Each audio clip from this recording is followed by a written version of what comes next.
Seguimos dialogando con el economista Horacio Bafico, consultor y columnista del diario El País en materia económica.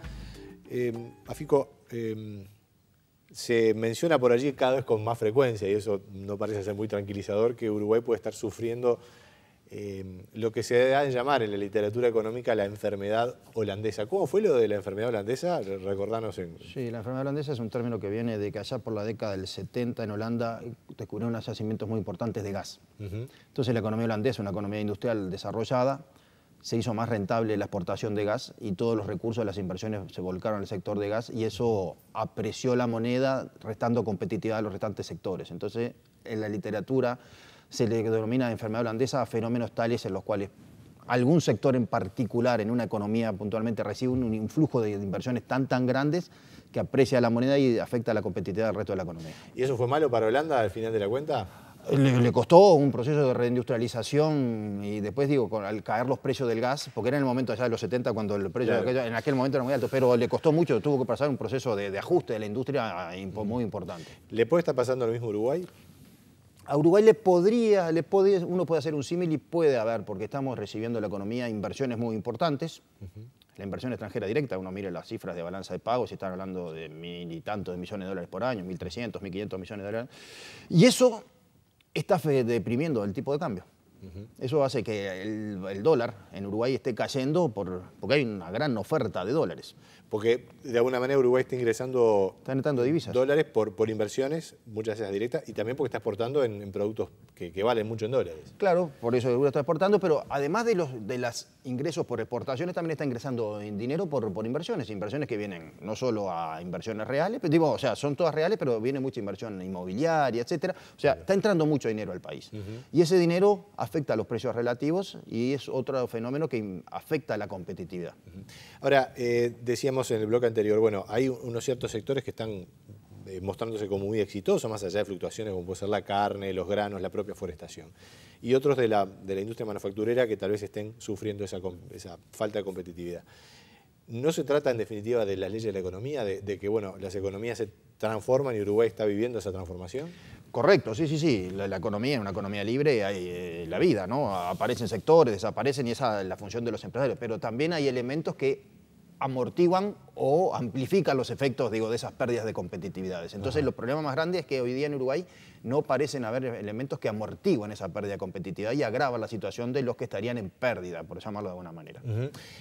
Desde el equipo económico de la conducción de la economía de gobierno, el ministro Lorenzo, se reconoce que puede haber discusiones, pero se reafirma que los grandes fundamentos están sólidos, que la política fiscal es sólida, más allá de que el déficit puede ser mayor o menor. Uruguay tiene buen financiamiento externo y bueno, se reitera un día sí al otro también un compromiso con la reducción de la inflación. ¿Cómo ve esos puntos? Es decir, ¿efectivamente la solidez es tal o hay algunos elementos de riesgo o elementos que puedan estar abriendo un flanco ante una eventual reversión de la situación internacional? Hay elementos de preocupación. No es una situación crítica, pero hay elementos de preocupación. La evolución de precios relativos, o sea, ¿quiénes son los causantes últimos de la inflación? Que sea tan alta que es la que me determina que los precios subiendo arriba del 7% con un dólar cayendo y me afecte básicamente el atraso cambiario. Y bueno, hay una presión del gasto interno muy grande. El gasto interno muy grande básicamente hay dos grandes fuentes. Una es el gasto público. El gasto público en los últimos años ha actuado, no han ahorrado. ¿Verdad? Digo, no, es un gasto en una situación fenomenal como ha tenido el país en los últimos años de recaudación. Toda la recaudación se ha gastado. También es cierto que el déficit es mayor porque la situación de las empresas públicas por el tema del petróleo, pero también la situación de las empresas públicas responde a que no se ajustan las tarifas. Pero bueno, dejemos de lado, o sea, el gasto público en sí está creciendo más de lo aconsejable. Y por otro lado, las presiones sobre el mercado interno, o sea, las políticas salariales, las pautas salariales que están aplicando, en promedio, nosotros habíamos escrito la otra vez en el diario que los ajustes salariales ahora no van a tener un piso de 8 y de ahí para arriba de acuerdo a qué otras pautas tienen. Es un aumento salarial muy grande, ¿verdad? Entonces, es una presión sobre la demanda interna muy fuerte. Entonces, esas políticas expansivas del gasto están haciendo de que pueda haber un tema de preocupación cuando la situación se revierte. Se lo planteamos incluso en su momento al presidente del Banco Central, Mario Vergara. En el año 2008, cuando irrumpe la crisis financiera, Uruguay devalúa. el dólar estaba muy depreciado, menos de 20 pesos, y lo lleva a 23 y pico. De alguna manera se lee eso como una demostración de que el tipo de cambio flexible funciona en Uruguay y que ante un escenario parecido podría evolucionar igual. ¿Comparte esa visión? Es que el mundo cambió en estos 2 años. En aquel momento esa suba del dólar puntual en los últimos meses del 2008, principios del 2009, sí, fue lo que se llama el vuelo hacia la calidad, que aquella incertidumbre, la reacción natural de los grandes inversores del mundo fue volcarse al dólar. Ajá. O sea, hubo salida de capitales en aquel momento y no ingreso de capitales. Correcto. Hoy no está claro. Primero porque no está clara la salida. Si bien Estados Unidos parece que ha logrado un acuerdo y que no entraría al default, pero tampoco parece que haya un aumento de las tasas de interés en el corto plazo y que esa economía que se vaya a recuperar. Entonces, la ida al dólar no está clara. Entonces, esa es la gran incertidumbre en estos momentos, a dónde van los capitales. Entonces, no parece claro que haya esa salida de las monedas, por ejemplo, hoy día la moneda brasilera, que de alguna manera es la que nos rige a nosotros, o que se frene el ingreso de capitales al país. Y es bien interesante. Entonces no parecería que suba el dólar. Claro, entonces, sí, más allá de fluctuaciones, ¿qué es lo preocupante entonces? Porque, bueno, seguiríamos exportando los productos que valen, el uruguayo seguiría consumiendo en forma, tal vez con más plazo, y, bueno, eventualmente ese ciclo como que seguiría. ¿Dónde está el riesgo? El riesgo, donde lo vemos, es que el mundo se frene, se lentezca mucho, ¿verdad? De alguna manera nosotros estamos influenciados por Brasil, que a su vez está influenciado por China, pero a su vez China, el gran mercado donde exporta China son Europa y Estados Unidos. Si se frena Europa y Estados Unidos, China se va a frenar sus ventas, entonces China se frenaría, y si se frena China, se frena Brasil. Entonces empieza a ser complejo, no estamos tan aislados del mundo, o sea, no nos pegaría de entrada, pero indirectamente nos podría pegar. Entonces ya el ingreso ese de capitales, porque la economía se lentecería de la región, de Brasil, podría ser menor y el país quedaría con un nivel de gasto muy alto, el Estado con un nivel de gasto, sobre todo porque el gasto en Uruguay es muy rígido a la baja, entonces entraríamos en una situación donde si el ingreso uruguayo ya no sería tanto, la recaudación ya no sería tan buena, el déficit subiría, sería dificultoso acceder al crédito internacional, hoy día en el mercado no es fácil acceder, entonces habría complicaciones. En resumen, ¿cuáles serían los puntos de la agenda que habría que insistir o poner más sobre la mesa para, de alguna manera, por lo menos reducir el efecto de esos posibles golpes? O sea, los efectos de los posibles golpes sería una política fiscal más prudente. De alguna manera el mensaje que está dando el Poder Ejecutivo creo que es insuficiente, digo, pero una rendición de cuentas austera sería ideal que fuera más que austera, pero austera ya es un buen paso. Eso sería el deber dentro del Poder Ejecutivo, del sector privado, y bueno, los salarios ya están comprometidos, pero que las pautas futuras que estén más acorde a la realidad propia de la economía. Si bien es muy difícil ajustar los salarios a crecimientos, productividad, porque medir la productividad es una variable muy complicada, pero los salarios no pueden seguir subiendo indexados de esta manera, con cláusulas donde las variables no son muy acordes para medirlos, porque están subiendo a tasas muy fuertes. Y un tema que de alguna manera también está preocupando es que el crédito bancario está subiendo mucho. Entonces está subiendo a tasas del 50% en el último año, medio en dólares también, un dólar devaluado, pero entonces hay presiones muy fuertes sobre la demanda interna. Si la demanda interna no es que se pare, pero si crece a un ritmo más razonable, se amortiguaría mucho un cambio en el contexto internacional que nos afectaría negativamente. ¿Brasil cómo lo ve?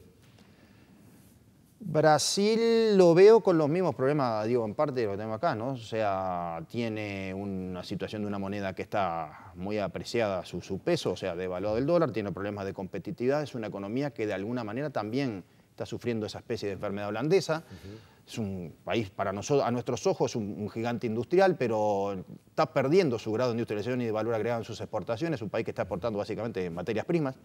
El otro día escuché, digo, más de la mitad de las exportaciones de Brasil están entre soja, hierro y petróleo. O sea, es un país, digo, en ciertos aspectos de Uruguay, entonces, y está viviendo mucho de ingreso de capitales. Que cambie esa situación o no, la veo difícil que cambie esa situación, pero tiene proyectos a mediano plazo de fuertes inversiones con el Mundial, las Olimpiadas, que van a traer sobre todo en el sector de construcción. Pero son inversiones también que pueden generar enfermedades holandesas a Brasil. Otra más, agravar su enfermedad holandesa, porque están volcadas al mercado interno. Entonces puede ser un país que un cambio en el contexto internacional le puede pegar a Brasil. Sin ánimo de agotar el tema, pero tampoco el ánimo de llevarlo a cuestiones que son de política, de política incluso de propuestas a nivel partidario, no en Uruguay, pero En la región hay un modelo que se diferencia notoriamente, que es el argentino, que es un modelo industrialista. Subsidia a la industria, subsidia a la energía y apela a que no se desindustrialice. Muy criticado por enfoques, digamos, liberales de lo que es la formación de precios, etcétera, pero que aparentemente ahora, con esa preocupación que hay por la desindustrialización, como que aparecerían virtudes. ¿Cómo ves ese contraste? Son esas cosas que uno cuando lo mira la noticia del título parece que está funcionando, pero también está colgado con alfileres. O sea, la industria argentina está creciendo por las exportaciones de autos a Brasil. O sea, es la demanda interna brasileña la que está haciendo crecer a Argentina, de vuelta. Claro. Está colgada Argentina de Brasil. No es que la industria argentina esté creciendo por políticas industrialistas, y Argentina le vende a Brasil autos por los acuerdos del Mercosur. Correcto. O sea, entonces, no es una industria argentina sólida, y tiene una industria para el mercado interno más grande. Entonces, tiene una capacidad que no tiene la industria uruguaya para abastecer el mercado interno. No es una competitividad bien fundamentada. Pero no es una competitividad bien fundamentada la Argentina en el sector industrial. Después de las elecciones en Argentina, ¿puede haber un cambio de escenario? ¿O también depende de Brasil? Si uno mira las encuestas, parecería que lo más probable es que siga el actual presidente. Entonces, visto así, no habría cambios, pero no sabría decirlo. Pero desde el punto de vista de la sostenibilidad de los subsidios y de lo que es la situación económica en general, es un país clave, ¿verdad?, para nosotros. Es un país clave, cada vez menos, pero no deja de ser un país clave. Depende de las restricciones que encuentren. Obviamente cada vez van a tener más restricciones y seguramente es de esperar, que arreglen un poco, ordenen un poco la casa porque está un poco desordenada, pero no sabría decirlo. No es fácil de proyectar. No es fácil proyectar. Lo que está claro es que también se está encareciendo en dólares Argentina. Argentina está caro, eso es un tema interesante porque nosotros cuando vemos los indicadores de competitividad bilaterales comparamos con Argentina y Argentina aparece los números, que es un país increíblemente barato. Pero también esos números que hace el Banco Central, y no tiene otra, lo tiene que hacer con cifras oficiales. Y Argentina todos sabemos que las cifras del INDEC no son las reales. Entonces, si uno hace unos ajustes tratando de medir... El Banco Central uruguayo. Sí, la cifra de tipo de cambio real. Claro. Está bien, correctamente, tiene que ser un indicador oficial. Pero si uno trata de ajustar esa competitividad argentina con algunas estimaciones de empresas privadas, habría una pérdida de competitividad, pero no sería, por algo vinieron tantos turistas argentinos este verano. Si uno mira las cifras, no parece lógico que estaría tan barata Argentina porque vienen tantos turistas acá, que sí que no está tan barata. Tan barato. O sea, volviendo al tema final, eso también atenúa la preocupación por el atraso cambiario que manifestaba al principio. O sea, atenúa, de vuelta, con la región estamos bien. Pero la región es una situación particular. Estamos mal con el resto del mundo. Claro. Y la región es Brasil, o sea, Brasil también. Estamos pendientes de esta coyuntura particular, que estamos muy pendientes de lo que pasa con China, porque China nos compra muchas materias primas. Muchas materias primas. Horacio Bafico, muchas gracias. No, gracias a ti. Amigos, seguimos en Claves Económicas después de la pausa que está pasando en el agro y también en el puerto de Montevideo especialmente. Ya seguimos.